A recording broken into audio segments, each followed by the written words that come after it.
there's almost no Darwinian corrective to misinformation and lies now. Like you really can swim in an ocean of lies for as long as you want, and nothing from the outside is going to intrude, or certainly need not intrude. And so you have these hermetically sealed spaces of information and misinformation. And so we're not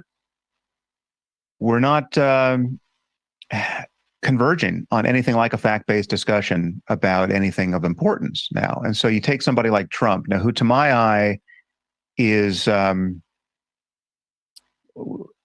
it's not an exaggeration to say it. He is the most relentlessly dishonest person we have ever seen in public life. I mean, he just lies at a velocity that doesn't even make any sense, right? He does. I mean, many of his lies aren't even self-serving, right? They don't serve his purpose. It's just this automaticity that he distorts the truth. He'll contradict himself in the span of 30 seconds, and he has cultivated an audience that simply doesn't care, right? This is not an audience that likes him despite his failures of personal integrity. It's an audience that mostly likes him because he is this chaos machine, right? That he's this kind of wrecking ball that is swinging through our institutions and our political norms and disrupting everything. And so the question really is, why do so many millions of Americans want to see everything disrupted in this way? And it does come back to what we were talking about a few minutes ago about the distrust in institutions, some of which has been well earned. I think the role that wealth inequality and a sense of loss of opportunity is playing is rarely remarked upon. It's amazing to me how little we grapple on either side of the political aisle, that we grapple with the implications of wealth inequality now. And so I think that is certainly a variable, but it's not a straightforward one. There are a lot of people who are not at the bottom of our economic stratum that support Trump or support the disruption of everything and support this kind of populism on the right. I think it's for me, the bright line with Trump, and whatever you want to say about his character, and I've said many things about, I've banged on for hours about Trump to the boredom of millions. For me, there was a bright line that was crossed that I think everyone who cares about the future of democracy and the maintenance of American democracy in particular should acknowledge. And it is this: we had a sitting president who would not commit to a peaceful transfer of power, right? And repeatedly, he refused to commit to a peaceful transfer of power in the run-up to the 2020 election. And lo and behold, we did not have a peaceful transfer of power. Based on the lies he told about that election. Now, you can dispute some of this. How a partisan who believes that the election was stolen from Trump, for which there is no evidence. To the contrary, what was happening is he was trying to steal an election, all the while claiming it was being stolen from him. But leave that aside. Even a partisan who believes that the election was stolen from Trump has to admit that in the run-up to the election, literally 6 months before the election was run, we had a sitting president who would not commit to a peaceful transfer of power. Now, that single act, I would say, it was so corrosive. It was such a violation of our most sacred political norms, our most sacred and useful political norm, right? This is something that even Ronald Reagan, right? Somebody who used to be a darling of everyone right of center, acknowledge. I mean, he said this is somewhere in I think the late 70s. He said, the greatest miracle of our country is the peaceful transfer of power. It's the thing that makes us the envy of the world. It's the thing that if you're sitting in some developing dictatorship outside America's borders, it is the basis for your envy of America, or at least it was traditionally, that we could accomplish a peaceful transfer of power every 4 years, despite our political differences. As far as I know, this is the first time in American history we had a sitting president who would not commit to a peaceful transfer of power. And so that was such a dangerous desecration of our political landscape that I think it should make it impossible to support Trump.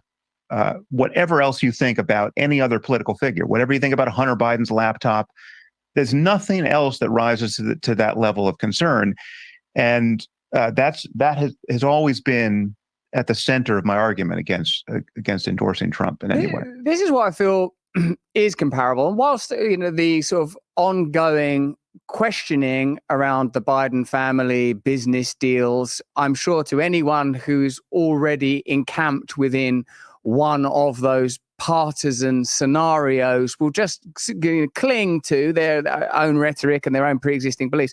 This is what my response is, which is like live tautology, actually, because I'm going to give you the response now, is that now Biden is in office and this inequality is continuing. And this polarization is continuing. And we are not seeing anyone say, look, we got carried away with Russiagate, and that's probably really damaged your trust. And over the course of the pandemic, we've seen a lot of shifting narratives, and we have not been as transparent as we ought to have been. And our lack of trust in institutions, as you have said, Sam, is something that needs to be addressed. And I recognize now that this ongoing war between Russia and Ukraine is hemorrhaging popularity. And many of you query, is this the humanitarian war that many claim in order to stop the criminal Putin? Or is this like so many other American wars, like the one in Iraq, like the one in Afghanistan, like the one in Korea, like all American wars up till now, actually motivated by unipolar objectives, a globalist corporate agenda, the advancing of the interest of the military-industrial complex, an explicit plan for BlackRock to rebuild Ukraine post-war, and your tax dollars are paying for it, and the only person that and be it empty oratory and yet more lies, I recognize what what you're saying about Trump, and I'm certainly not going to try and change your perspective on anything like that, because for me, none of these figures are the answer. Radical systemic change has to be immediately discussed, and we have to acknowledge that what's happening in media has to be replicated with what's happening with politically immediately. We have to find ways of altering our systems of governance and having the maximum amount of democracy and access to power for ordinary people rather than this continual mudslinging.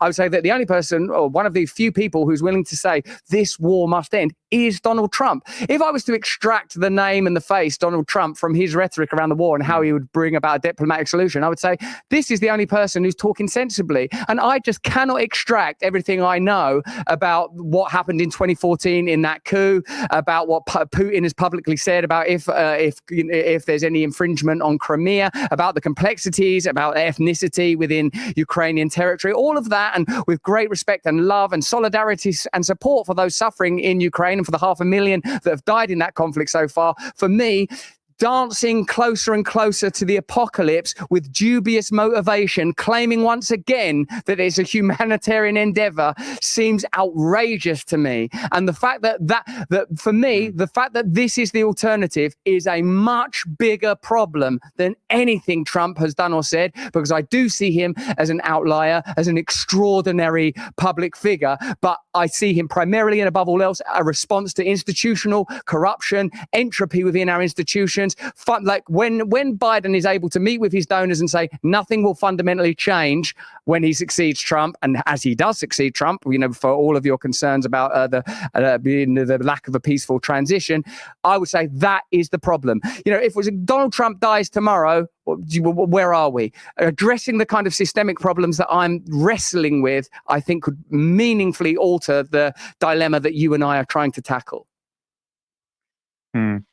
Well, I certainly have different priors than you do about the war in Ukraine, right? So, for instance, left out of your analysis is what the Ukrainian people themselves say they want, right? So this is an autonomous, or what was an autonomous country. It was attacked by their neighbor, right? And certainly it seems that most of the people in Ukraine were not eager to be absorbed by Russia. They were eager to maintain their autonomy and their sovereignty as a society. Now, I don't consider myself an expert on Ukraine. I've gotten up to speed more or less as everyone else has in recent years. I've spoken with purported experts on my podcast several times. Somebody like Timothy Snyder, who takes a very different view of this war than you just articulated. Very pro defending the Ukraine view. and other people like Ann Applebaum, and I mean, these are people who are subject matter experts, but from, I would imagine, your point of view and the point of view of your audience, and certainly Trump's point of view, they're part of the blob that would be arguing for this war in the first place. But I would just make a few simple points. One is, we're not fighting this war, the Ukrainians are, right? We are arming them, right? So it's different than having American boots on the ground fighting this war. And I would agree that that is a bright line we really should not cross. The other point here is that I think this is once again, a domain of trade-offs, where there's not at every moment clearly right and wrong answers to these very hard questions. There's a trade-off between giving in to nuclear blackmail and the whims of an authoritarian psychopath, and not giving in to it and holding the line, again, even in spite of threats to usher in the end of the world, to hold the line in defense of a rules-based international order. Now, whether we get that right or not is of some consequence, right? I would argue that it is worth worrying about what Putin's going to do with his nukes, as the temperature increases over there. But it's also worth worrying that giving into nuclear blackmail sets a terrible precedent, right? So how we navigate that is again, it's hard, and what you want are not impetuous know-nothings steering the ship at that moment. You want actual experts who understand the history of these kinds of conflicts and understand everyone's relevant capacities and lack thereof, understand what's likely to be bluffing, understand the incentives and not, understand what's Putin's likely to do next. And still, that's not a science. That's an art. And we should be the bigger picture here is we should be very worried about the nuclear status quo. The fact that we have a world that is, for as long as we've been alive, rigged to explode. Forget about intentional nuclear war. We have a world that can explode on the basis of misinformation and just sheer accident, right? Just radars that malfunction can steer us into a nuclear conflict. Is terrifying, and it's something that we have to figure out how to address.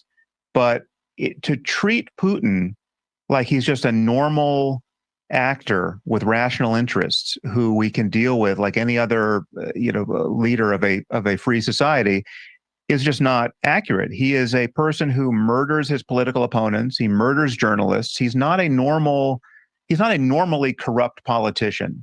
He's an autocrat, and he's an autocrat who's armed with nuclear weapons, who threatens to use them.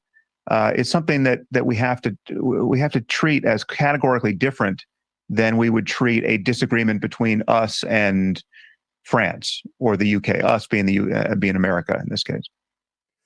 I do have a concern that pathologizing the opponents of the hegemony as maniacs, whether that's Trump or Putin, is a shortcut to looking at some of the complex historical arguments, and just notably including the infringement upon the not treaty but deal between the former Soviet Union and America not to infringe on former NATO territories. And of course, the rights of the people of Ukraine, incredibly important, is after all them that are living and dying, and their intentions and their desire about their national sovereignty is utmost in everybody's concerns and considerations. And like, whilst you cited the people you had conversations with, I would cite, sort of Jeffrey Sachs, who came on here with a couple of other Pulitzer Prize winning journalists who now would be lucky if they get a job on the internet with this curiously altering online space and media space. And what I feel has to be our shared obligation, if indeed what we want is to bring people together who have currently opposing perspectives, is to critique and address the systems rather than the individuals involved. Russia is a unique country, as perhaps all countries are, with a unique history, and this is truly has the potential to be a global conflict and should be handled with extreme caution. And I would suggest that we have to be open to the possibility that the declared incentives and intentions of American unipolar interests are distinct from their actual interests. Privately, it's pretty clear that it's been acknowledged that the Ukraine counteroffensive is not going well. I think it's pretty plain that the military-industrial complex asserts incredible power over the direction of American foreign policy. And I say that I would address this precisely how I would have looked at the conflict in Iraq. Who is benefiting from this? What are the relationships between the military-industrial complex and then Cheney, Bush, Wolfowitz? And now, the hue and flag and mule and elephant may have switched, but I see the same subcutaneous interests apparently running the show. But like part of what we're discussing more broadly now, Sam, is that you could bring a host of perspectives and opinions, and I recognize you have a great deal of academic heft in your own particular area of expertise, and I occupy an entirely different space, and my intention is I don't think that either political party is the answer. I don't have any alliances. The thing that I intuit is we are on the precipice of new models that allow us to forego the needless and irresolvable cultural conflicts that are currently dominating this space. I think we have to get beyond our judgment of one another for individualism, whether that's from a right-wing libertarian perspective or a left-wing identity politics perspective. I think we have to find a new way to navigate these spaces so that we can start addressing the truly significant issues that define our times, which may be sort of apocalyptic, regardless of how you approach this apocalypse, because that too would have a cultural flavor. Yeah, my concern is that the starting point for addressing any of those problems is a fact-based discussion about what the problems themselves are.